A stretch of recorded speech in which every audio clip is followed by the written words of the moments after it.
that came with that, where we also had to show that we are responsible. This is a massive honor that was bestowed on him, and we need to support him. We need to make him proud. And again, it's not a privilege that came to us. It's his role. So we cannot use that privilege for ourselves, right? So that again, which is not normal in Pakistan. Yeah.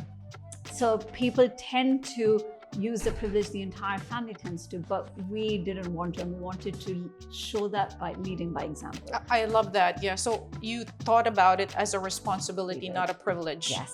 Which is totally different. And we were talking about this earlier. Like even in the Philippines, I would think about, you would see people like, a daughter or the son, now the new generation call them Nepo babies, right?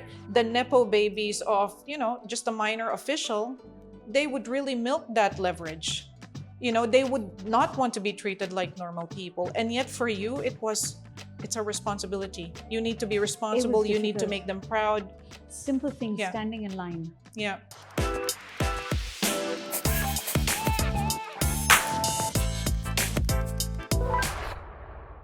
And the conversation continues at Illustrado Talks.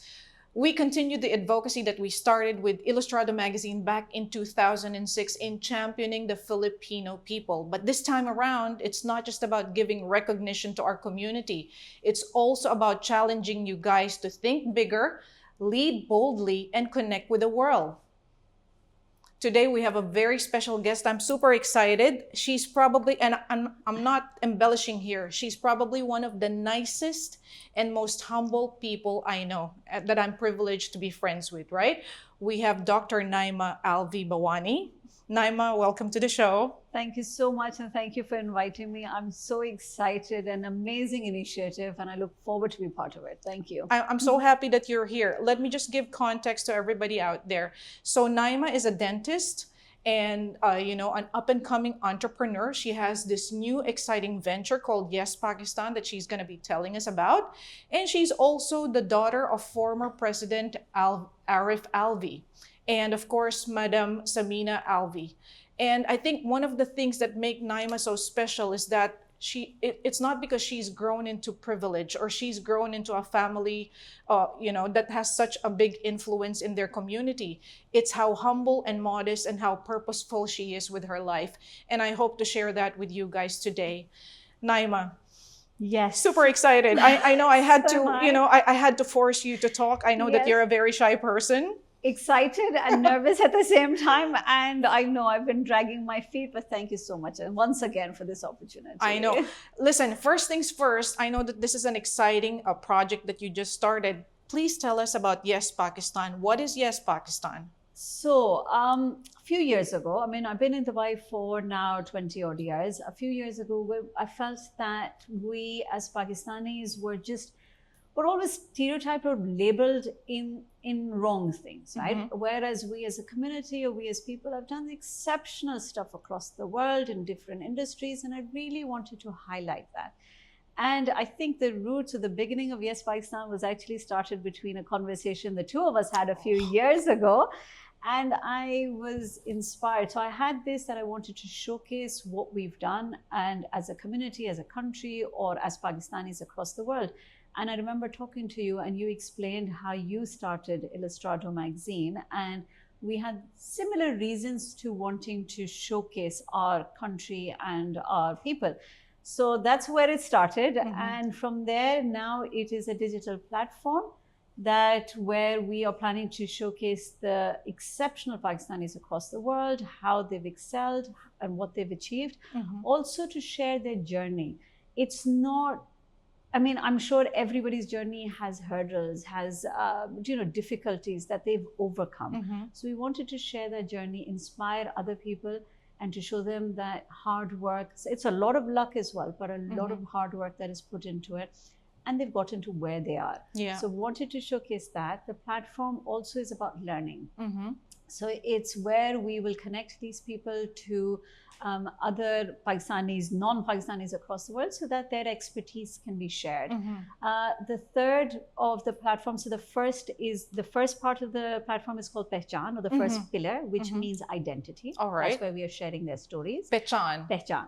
The second part of, or the second pillar is called Pukar, which means call out, right? Okay. So that is where we're going to be showcasing their kind of what they're giving back. So it's going to be in like master classes or certain internships, job opportunities. I love that. Yeah. And then the third part, which we're going to bring in, is going to be more of a B2B or driving business and economy to Pakistan and the Pakistani businesses. I love that. Yeah. So, most platforms have the whole recognition and media telling the stories, but I like the fact that you have implementation as well.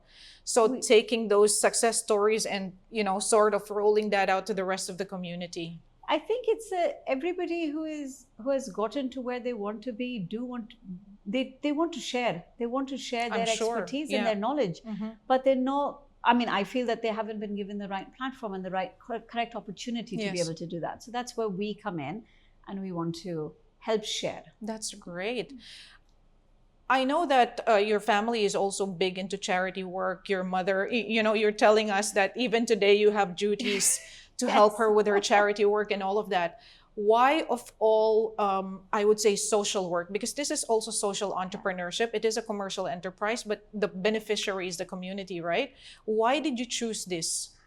Why not something else? I mean, there are so many things that you can do, right, for the community. Why this one specifically? So, well, I mean, it's not a choice like that. I'm still part of her entrepreneurship. I mean, I come from a family where, not other than work, we've always worked on charity, always been giving back to the community. So I think that was inborn. I mean, in me, right from, and that's what all I've learned.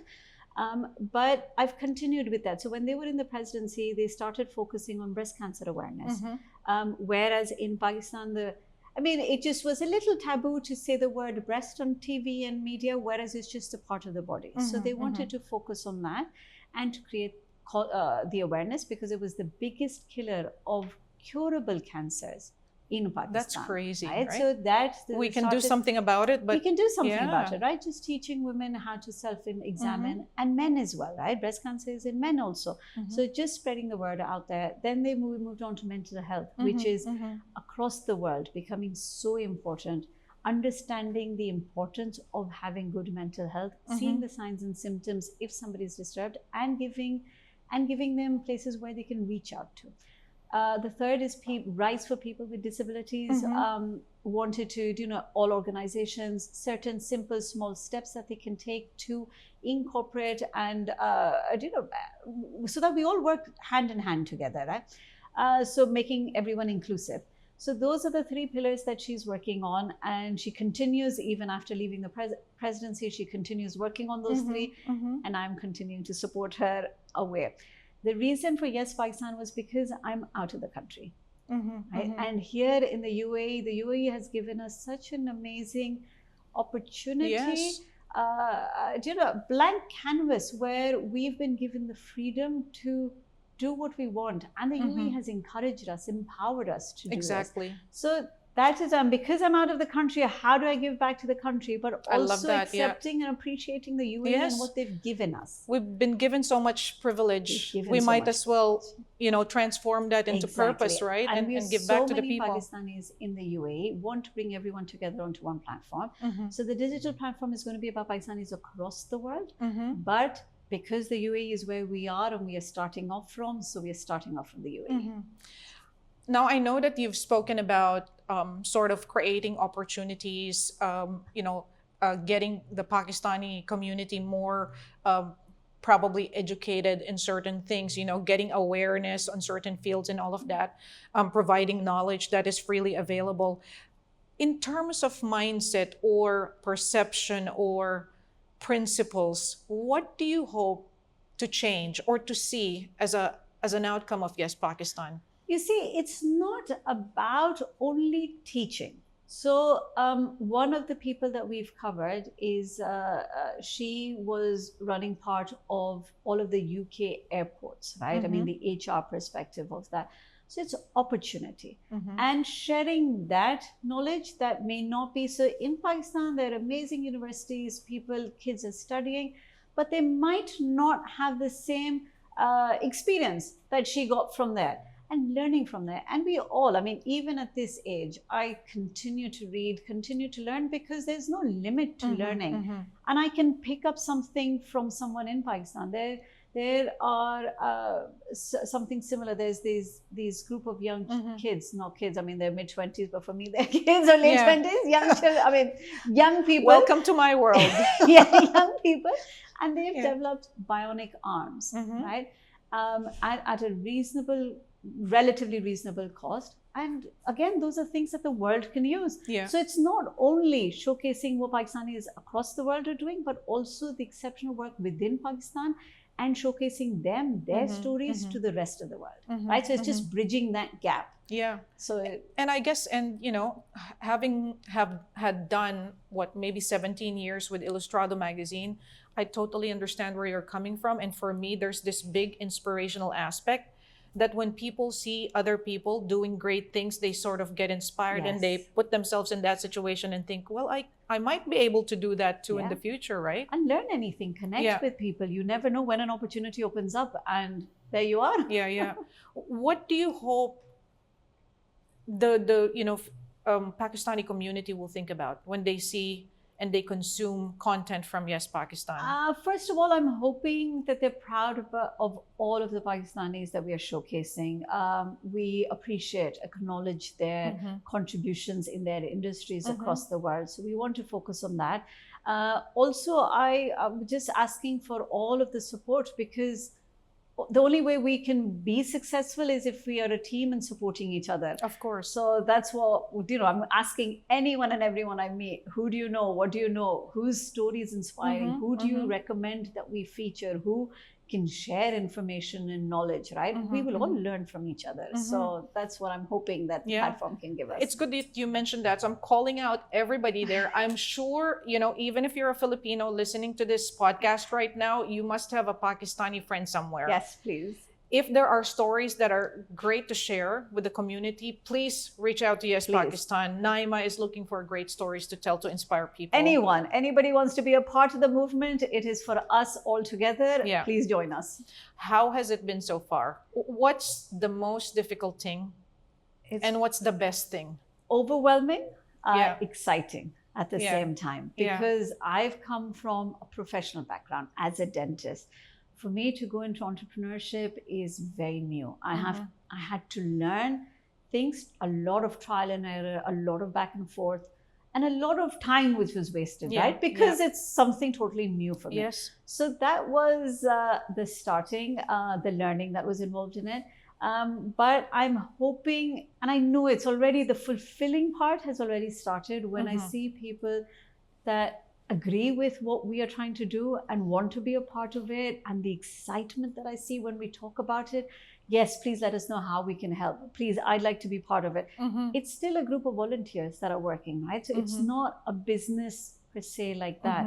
We are all volunteers and people that have just, understood the idea, excited about it, and I jumped on board. So I'm loving that part. That's the best part at the moment. Exactly. When people actually come forward and, and they want to be part for a unified of cause, right? I mean, it's not a charity like that, but it's how we're coming together as a community to support each other and help each other. Definitely. What's in the future for Yes Pakistan? What are we looking forward to? What can we, expect to see? I'm hoping it becomes a big movement. I'm hoping that it changes the narrative and the image, softens the image about Pakistanis across the world, shows our talent and our perseverance and our resilience to the rest of the world. So a big ask, a lot of responsibility, but I'm hoping we can achieve it. Definitely.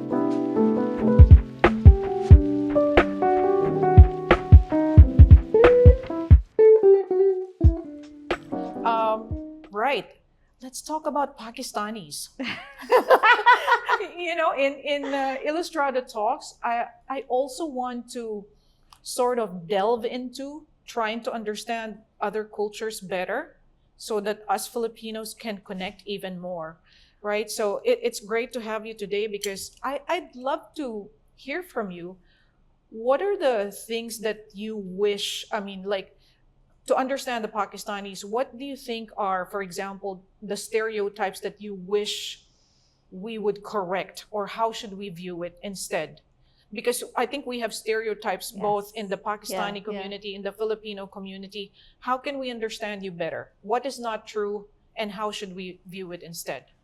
I think maybe I would say that we as generally are maybe not as warm and smiling as the Filipino community. I mean, that everybody's different. Everybody's different, but we're very warm and welcoming, right? As in, to our homes, we are always keep our doors open, right? So we may not appear maybe as much. Yeah, that's a good point. Right? Appear, but in our hearts, we love to entertain. We love to welcome people. And to to our homes and into our families as well. Right? I mean, it's a culture, and we love to share our culture with others. So that's something. Culturally, we are a little different, right? And I think that's another beauty about the UAE, where we've got such a mix of different cultures and backgrounds, definitely. Right? And we are all, again, comes down to learning or understanding each other, and we're all humans at the end of the day. It's just the way we do things, which may be a little different. So I think for us, we are very hospitable. Yeah.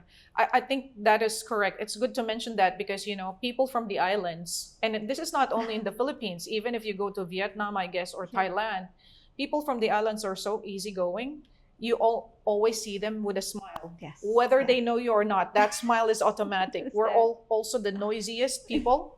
We always laugh, and sometimes too much, causing a lot of ruckus, but that's our nature. But I think this warmth, and I've experienced this with people, that's true. You open your homes and, your family is there, you get invited. You'll hear that across Pakistan. Yeah. And across the Pakistanis, where we love entertaining, we love welcoming people. So you'll hear that a lot, and I don't think people know that about us that much. See, for people who are new to Dubai, for example, or new to the UAE or living abroad, what are the top things somebody needs to know about a Pakistani or the Pakistani community? If you can give me a few of the top things that they need to understand, what are these things? We're very hospitable. We love to meet new people. I think generally, I'm sure there are going to be misconceptions on that as well. And not everybody is going to be on the same page, but we love to meet new people. And I think we love to engage with others, right? As in, we are not generally, again, not generalizing, but we like to mix with others generally. That's what I feel. So keep that in mind, and do eat our food. Spicy but full of flavor. Oh, lovely food. Lovely food. I think, again, very good point, because I think the perception is that, and again, this is in general, maybe for Muslims, because we think that you guys are conservative. We feel like we cannot just immediately strike up a conversation or make friends easily like that, right? But it's not like that. I mean, and I can understand the hesitation because it's just different cultures. I think it's just different cultures. And so because me being a dentist, I've got lots of Filipinos around me, right? Colleagues that are Filipinos. I've learned from them, right? Of how I've actually learned from how warm they are and how soft, right? It's just how they're connecting and welcoming. It's just beautiful. And I agree that's something similar. And that's why we get along so well as well, because that's something that we all agree on. We just manifest it differently, I guess, like we're like this, hey. And we are maybe not like that, but please join us. Exactly. But I'm glad that you mentioned the Filipinos, because this is my next question to you, having been here for such a long time, dealing with so many Filipinos, having made friends with Filipinos, what do you think should Pakistanis know about Filipinos that they might not know yet? I'm not sure how to say this, but the stereotype that we were talking about, that us Pakistanis feel as well, right? And I do feel that in the general public, people think that Filipinos are only maybe nurses, right? Or different backgrounds. But I've met so many amazing Filipinos like you as well, right? And there's so many others, again, like us. We've excelled in our careers. We're the full spectrum. We have the full spectrum. We've got everyone in different industries working. So that from a Pakistani, I got to learn by meeting different Filipinos, and I understood that, yes, that's a stereotype that I may have had as well. Don't remember having it, but I'm sure, right? Because it comes with the turf. So I may have had that, but I'm so amazed and so impressed that, again, like us, you're as good as anyone else in the world, right? Where there's no difference. We're all different people, look different, but we're all doing well and successful. Yeah, actually, that's, I feel like, is one of our intrinsic similarities or parallel. That's why Illustrado magazine and Yes Pakistan, sort of are parallel like this. We're trying to combat stereotypes, and we know that we are better than the limited view that is currently existing, right? This is a fun question, hopefully. What are the top 3 dishes that we must try if we go to a Pakistani restaurant? Oh my God, that's tough. Top 3? Top 3. I know there's a lot. And I've tried Pakistani food. I would say... They're answering. They're weighing in. Chicken karai. Chicken karhai. Well, I think not for me. Wouldn't be the top 3. Right? See, now the fight starts. Let's talk about top 5 if you want. Yeah. Okay, so maybe for me, biryani. Biryani. Right, that has to be there. How is the biryani different in the Pakistan culture? Is it different from Arabic biryani or Indian biryani? Yes, it's a little spicier. Okay. It's a little spicier. We use a lot more meat, a lot more masala, I guess. So I'm getting hungry now. No, man. So biryani is one. Barbecue. Again, we've had grills in the Arabic, right? But this is, again, little different.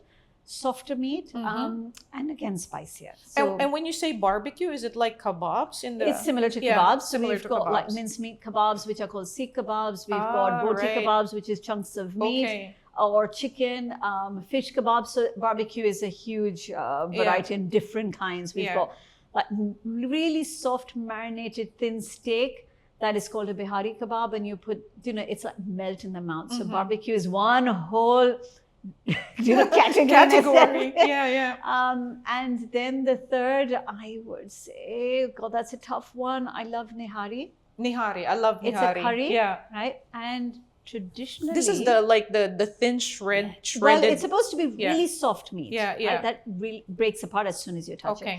Now, nihari means neharmu, which means you have it on an empty stomach, or the first meal of the day. So traditionally, it started off to be a breakfast thing. But I think over the years, I still, as in for Eid, etc., nihari has to be on the table. So for us, it's a festival type of dish, is it? It is, yes. So that is something I would really recommend everybody try. Other than that, our kebab rolls are really good. Again, it's like a paratha, crispy paratha with either kebab inside or chunks of meat so inside. Hungry right now, Naima. And then our chaat. So this can go on. This can go on. Dessert?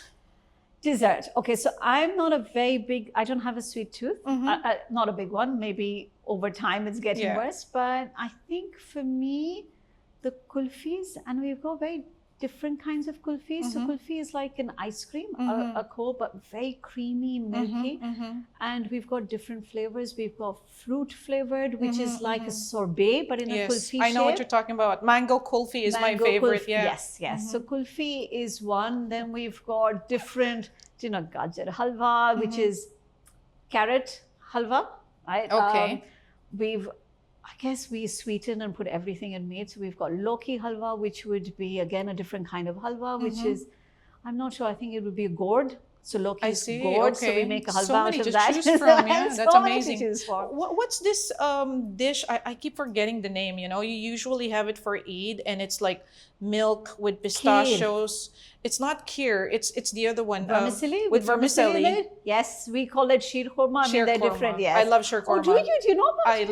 I love sheer korma. That's a breakfast thing. So it has to be, it's a patent for either two versions of it. One is the milky one. And one is the dry one, which personally, it's only my mother that can make the best, the dry sivai. And her recipe, I've tried every time. I just can't get it. So that is a staple. Every Eid has to be there. That's Breakfast amazing. is not, Eid isn't complete. You without officially earned the title of cultural ambassador for Pakistan just by telling us about all these lovely, Oh my God, food is something food that items, I love, so I can talk about it anytime. Yeah. Now, if I was a person who wanted to engage with the Pakistani community, I'm sure that there are a lot of opportunities. What are the top things that maybe an event that we can join, maybe some festivities? Are there anything happening like in the city of Dubai and around the UAE that we can join to learn more about the Pakistani community? Thank you so much. That's a great question. So we've just had 14th August, which was our Independence Day. We had those celebrations going on for that. Upcoming, there's a charity that I'm associated with or I'm helping. It's called the Citizens Foundation. It is the largest charity in Pakistan that is providing education to the underprivileged part of society, where we've called it an education emergency. And so we are organizing a concert. It's on 2nd of November. It is for Faisal Kapadia, who's a very famous singer. He's part of Coke Studio, which is another part of our music scene. And we've got Hassan Rahim, which he's a young person, very up and coming, not up and coming, he's a very established, but for the younger people. And then we've got Shay Gill. So this is on 2nd of November. And anybody, the tickets go live today on Platinum List. So anybody who wants to come and experience our culture, our music, our food, that's amazing. Yeah, please join us. I think anything you can share with me, I'm going to put it on the post so that people can also see that. Please, that would be amazing. And it's a charity that is, all of the proceeds are going towards the charity funding education in Pakistan. Yes. So I invite you guys, please engage with the Pakistani community. Let's make an effort because we cannot just be amongst ourselves, right? It's always great to learn about new people. It's always great to have new experiences. And I think engaging with the community is one of those opportunities. One last thing on the Pakistani community. If there was one Pakistani classic lesson, whether that's a quote, that's a mindset, or something that you've heard from your parents all these years, what would that be? And how can we learn from that?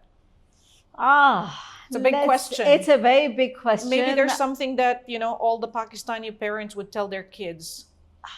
I think embrace your heritage, your culture, right? Don't forget what your roots are. I love that, grow, right? And then you grow. We're all across the world now. The world has become such a small place. Everyone's connected. But don't forget where you came from. Don't forget your culture, your identity. Right? No matter what we do, where we are, we'll always be Pakistani at heart. Yeah. So just embrace it. And be positive and confident about what we have. Definitely. Right? Everyone's different. This is our culture. Be confident about it. I love that. That's a great lesson. And I think, again, it resonates with Filipinos. We have this saying that, don't forget where you came from. Yes. Something like that. And I think that's also very important at a time when sometimes maybe the younger generation don't know how to identify anymore because they've grown outside the country. Second, third generation expat kind of children. Exactly. And, yeah. And then, there are some people who are sort of embarrassed. I don't like to say it, but that's true. Yeah. Some people, because of the stereotypes, they feel embarrassed to admit where they come from. So I think this is a valuable lesson. So this is why, again, from Yes Pakistan, I've got my kids were born out of Pakistan, right?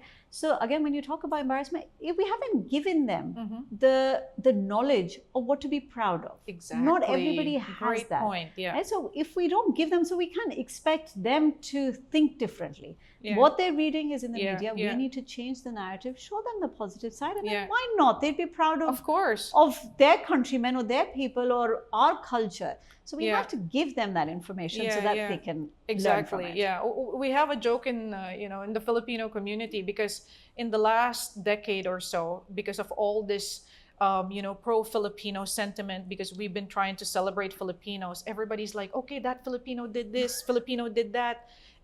Every time there's a big event around the world, there's a Filipino in there. There's a Filipino connection. And sometimes we have to say, okay, there's no Filipino connection there. Sometimes we have to stop. But I do get what you say. We have to give our children things to celebrate, things that they can share with other people. And be proud of it. Definitely.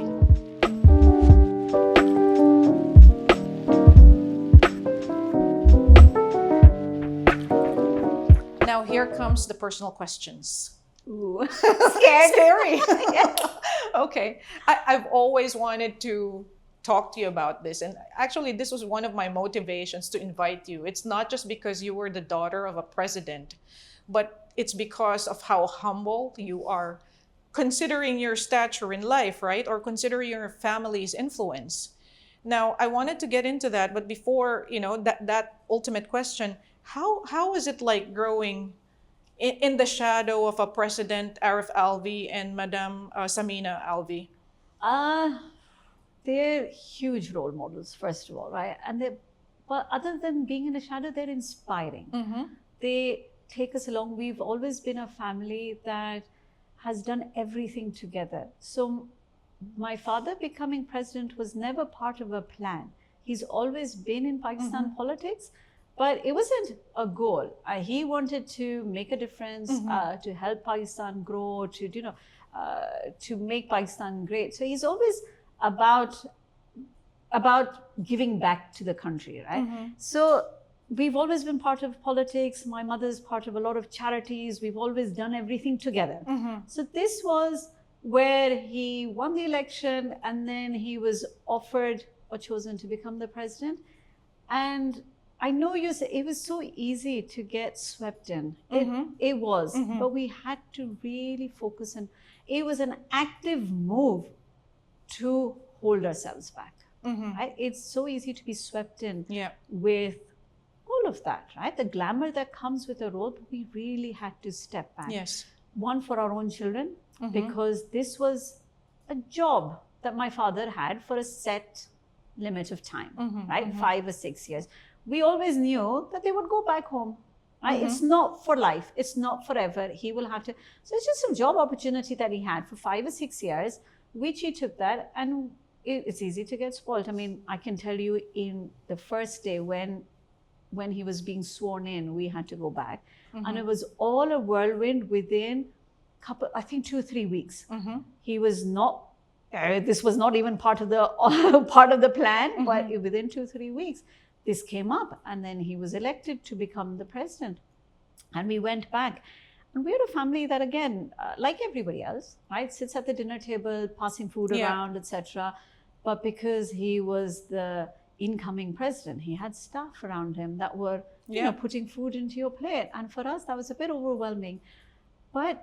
And I want to share this, the human, not because of how we got swept in, but between breakfast and lunch, it was easy, right? That we got used to that. Yeah. But we had to actively work on not letting it affect us. Yeah. Because we have to go back. I mean, I went from, after 3 days, we came back to Dubai, back to reality. Even in Pakistan, we tried our best to stay grounded, and for our children as well. I'll pick on that idea, but first I wanted to make this comment. How does it feel that Abu is not just Abu anymore? He's the president of the country. How did that feel for you as a daughter? How old were you then? I mean, this was just 6-7 years ago, so I'm not going to tell my age. Okay. All right, okay. I mean, he just left last year, right? Yeah. So his tenure finished last year. So another interesting, so when I landed in Islamabad for his oath, it was late at night. They were, we were communicating, they were waiting for us to land. By the time I reached, I think they'd fallen asleep. So in the morning at 6:37, my dad says, "Where are you guys?" I said, "I'm in the downstairs room." He says, "Okay, I'm coming down." And he comes, and there's security with him. And that was when it hit me. He's not just my Abu, right? I mean, he's now the president of a country. And when you see, it was so overwhelming. It took me a few months. I mean, we are, again, a very warm kind of family where we'd hug. Normally I'd go up and I'd just hug him, give him a kiss and see how he is. We're sitting and we're talking. Yeah. And that I couldn't, because we had the security. Can I go close to him? Goodness, Can I touch him? Right? It was, and because then we've got public. So when you meet your parent or a sibling on your own, it's a different, but if you've got people watching, you become a little reserved, right? Exactly. So we had people watching all the time, right? That was something very new to us. There was no privacy.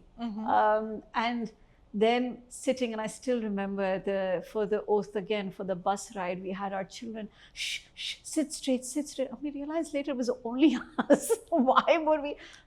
But you felt like the whole world was watching the you. responsibility, Yeah. right? That came with that, where we also had to show that we are responsible. This is a massive honor that was bestowed on him, and we need to support him. We need to make him proud. And again, it's not a privilege that came to us. It's his role. So we cannot use that privilege for ourselves, right? So that again, which is not normal in Pakistan. Yeah. So people tend to use the privilege, the entire family tends to, but we didn't want to, and we wanted to show that by leading by example. I love that. Yeah. So you thought about it as a responsibility, not a privilege. Yes. Which is totally different. And we were talking about this earlier. Like even in the Philippines, I would think about, you would see people like, a daughter or the son, now the new generation call them Nepo babies, right? The Nepo babies of, just a minor official, they would really milk that leverage. They would not want to be treated like normal people. And yet for you, it's a responsibility. You need to be responsible. You need to make them proud. Simple things, standing in line. Yeah. Right. I can understand from the security perspective, they didn't want us standing in line, right? Because naturally there is a security element that came in.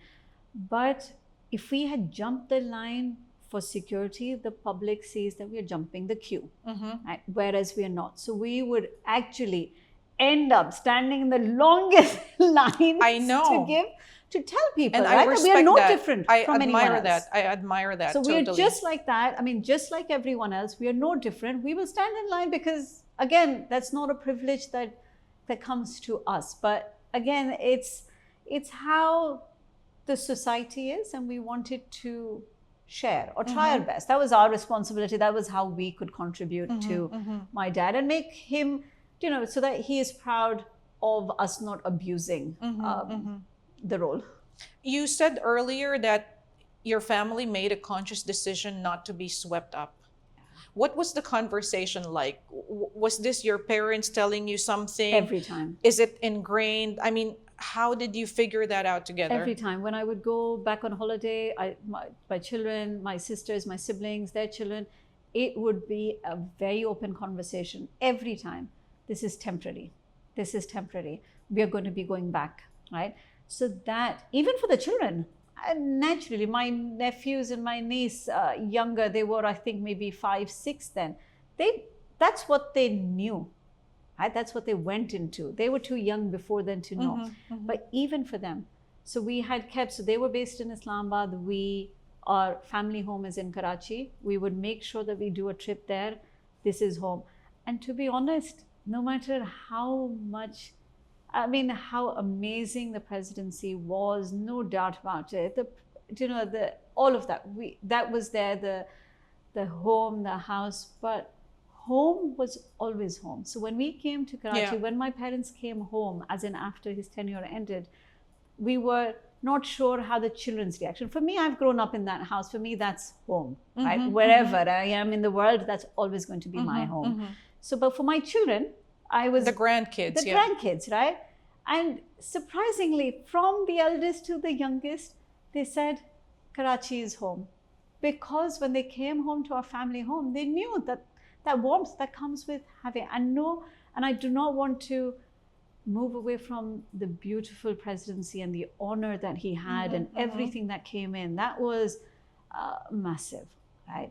But at the end of the day, we are back home. I know. And at the end of the day, people are people, right? Your family is your home. Your family My father is still went the back family. to practicing dentistry. Exactly. So wow, he couldn't practice for the 6 years. A month later, he took some time because 6 years was long. Naturally, he didn't have any holidays like that and everything. And he took that as he didn't want to waste the country's money on taking personal vacations and holidays, so he didn't. He only left the country when there were official trips, very short, and back. He didn't take That's any a great holidays example. because the drain on the country's finances when the president travels, naturally, again, security and all of that travels with him, which is understandable, but he didn't want that.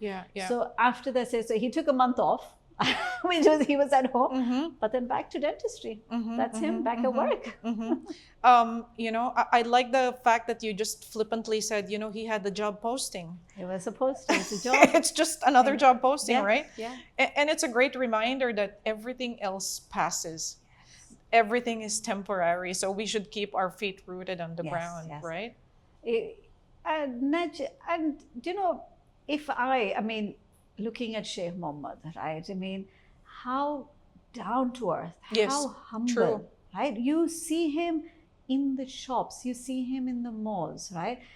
Sheikh Hamdan again. So you see, they've got the country, right? And if they can be humble, what gives us the thing That's to, true. you know, to turn up our noses or anything? That's what I also learned from him, and he's an inspiration, right, of how they've changed the UAE and how Pakistan can learn from that, right, of how UAE has developed, how it's embraced different cultures, and how it's given us all of us this opportunity. For both of us, it's an expat country. Yes, right? definitely. We are here as expats, but this is home. We have all the We opportunity. have all the opportunity. Were there difficulties during that time? I know that you mentioned that, for example, in school and all these things. What were the difficulties like, and how did you rise above? So difficulties in school were for a different reason. One was because my father was the first dentist at that time to go abroad to do masters in his dentistry, double master. So he went one to do prosthodontics, and the second time to do orthodontics. Okay. So he was the so first this in the was country. This was before, when we were before growing the up, presidency, right? yeah. Before the presidency. Yes. So presidency was just happened in 2018. Yeah. That's why I said there was never part Yes, of a plan, definitely. never on the agenda. Yeah. So he was always part of that, and that we would get from school, especially in dental school. A lot of people would turn to me. You don't have to study. You already know everything, as if it came in my blood, right? As if I inherited that Exactly, knowledge. as if, you know. Exactly. So that was different. And then when he was always part of politics, that I think he got from his own father, who was part of politics growing up. My father was always part of politics. So that we used to get a lot of flack from opposing parties or people with different beliefs, but different parties, we would get that. Then when he joined Imran Khan, so Imran Khan was a cricketer, right, who went on to be a philanthropist and start the hospital. And then for him to get into politics was, complete change in what he wanted. So when my father joined, and I remember people would make fun of us that your father was, he was going in a great line in politics. Why is he changed and joined Imran Khan? So that was a lot of flack. But naturally, had also a lot of friends that wanted to meet Imran Khan any opportunity. Yeah, so of that course. came with it. Yeah. And him as a personality, but not as politics. Yeah. So we've grown up with that in us, and we've always had that, even through the presidency, even through my father's political career before the presidency, when he was a member of the National Assembly. People wouldn't agree with what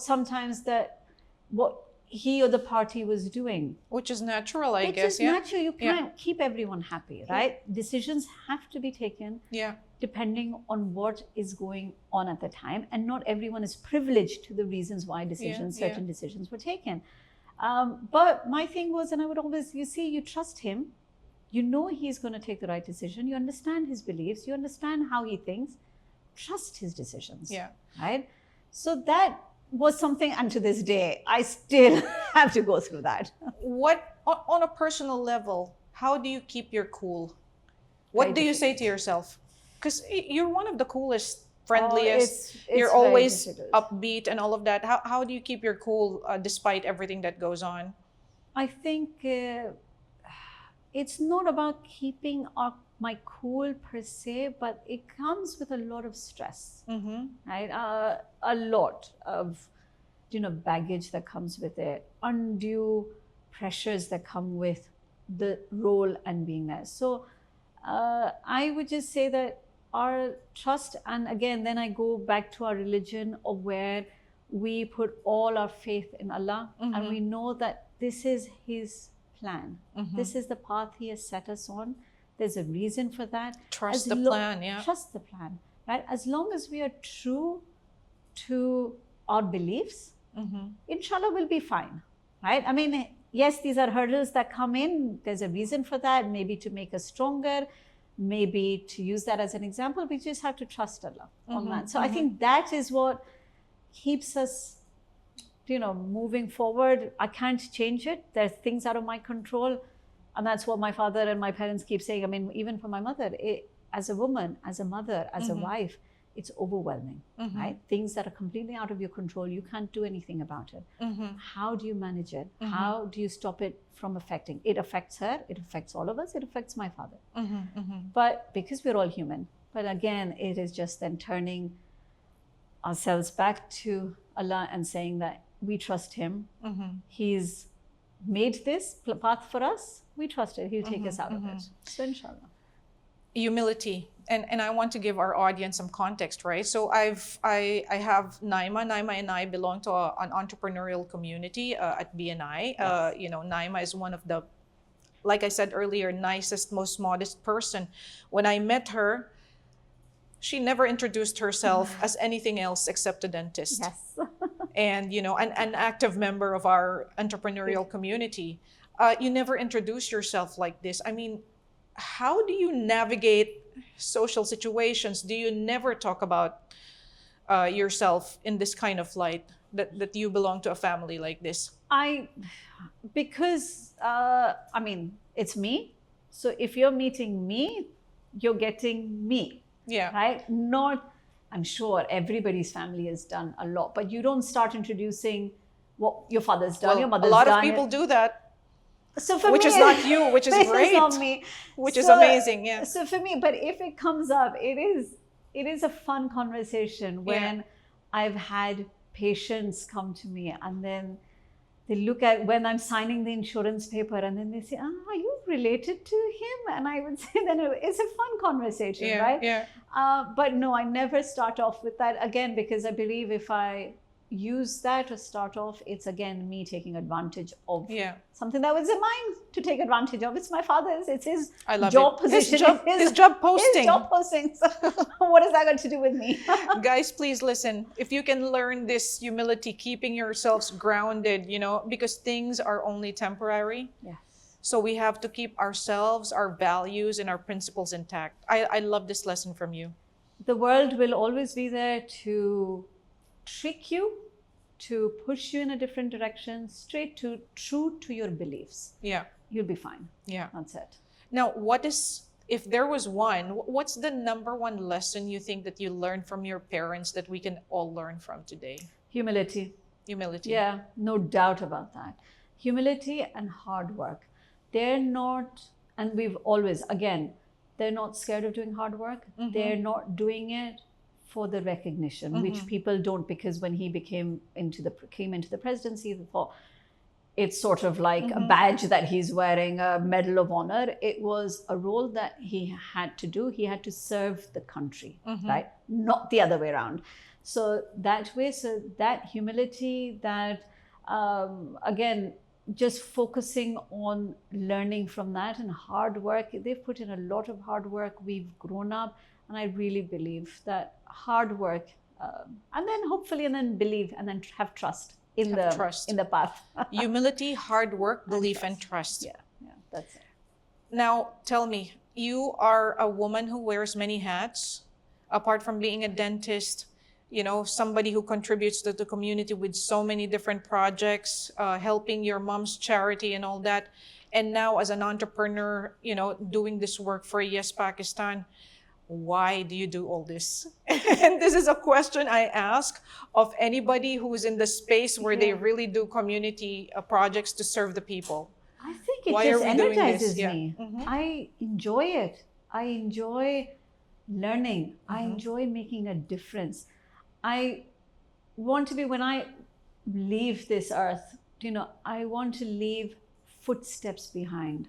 I want to leave a legacy. It may be small or big, right? But at least in my heart, I know I've brought about a change, helped someone, even if it's just to put a smile on someone's face, right? It's not a big, massive world plan. It's just even to put a smile on someone's face, to help them, support them, to help others grow. And I'm not doing it for any recognition like that. All of these things, I mean, when we are volunteering for different charities, organizations, it's just to improve the lives of other people. And I just, from that, what I get is, just, I can't tell you, it's just fulfilling. It's very fulfilling, It's very isn't it? Yeah, fulfilling. it's part of your DNA. It is, and I Yeah. can spend 24 hours on a project, but I come out so energized. So it's just, for me, it's recharging me every time. I can imagine.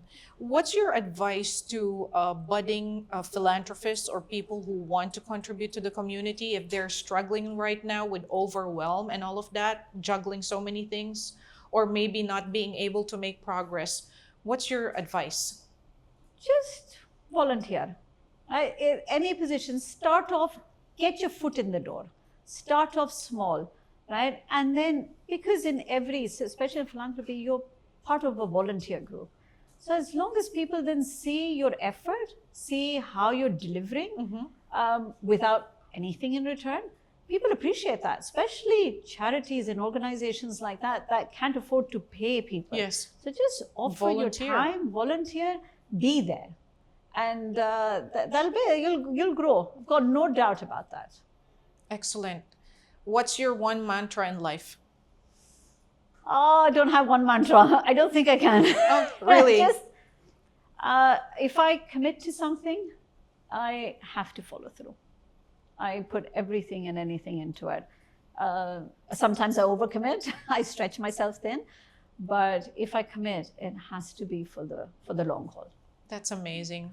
Thank you so much for sharing Thank you all so this much info. for inviting me. I still have one super last question. Sure. If you were a dish, what dish would you be? I would be biryani, which is my favorite dish. I am spicy, colorful, I like that. and full of flavor. Spicy, colorful, and full of flavor. Yes. Thank you so much, Thank Naima. you. I love Thank that. I'll you. remember that. Naima equals biryani. Yes. All right. Remember me every time you eat it. I will. And guys out there, please remember Naima's lessons are super valuable. She talked about modesty, hard work, belief, and trust. Hopefully, we all gain that, and we can follow through with all the plans that we want and contribute to the world. Thank you so much again, Thank you so Naima. much for giving It was me a this pleasure to opportunity. be with I was you very here. nervous, but it just flew by. Yes, it did. Thank you. And please don't forget, support Yes Pakistan. I'm going to drop all the Please, details thank in you. the caption. Yeah. Let's support Naima and her community work. Thank you so much. All right.